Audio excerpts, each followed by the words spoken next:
Praise the Lord. The best wishes to you and your family members in the name of God. దేవునికి మహిమ కలుగునుగాక. దేవుని నామము పేరిట మీకును మీ కుటుంబ సభ్యులందరికీ శుభాభివందనములు.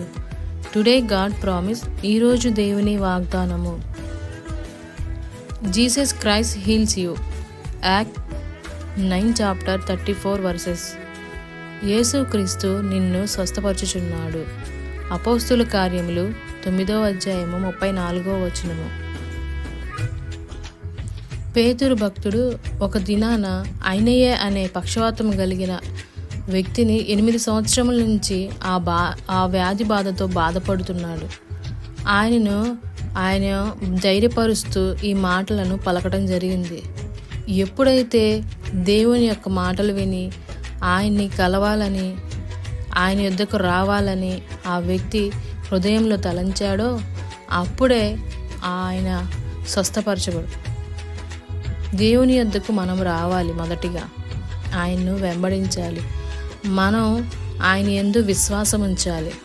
ఎప్పుడైతే దేవుని యందు మనం విశ్వాసం ఉంచుతామో అప్పుడు మనము స్వస్థత పొందుతాం.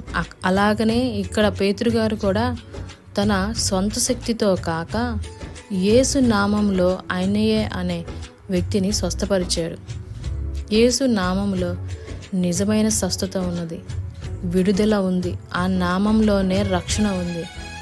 మనము కూడా దేవుని యొక్క శక్తి కలిగిన నామం నందు విశ్వసించి ఆయనను వెంబడించి ఆయన యందు విశ్వాసంతో మనము గొప్ప కార్యములను, ఇలాంటి ఎన్నో స్వస్థతలను పొందుకోవాలని దేవుడు అట్టి రక్షణను, స్వస్థతను మనకి అనుగ్రహించునుగాక.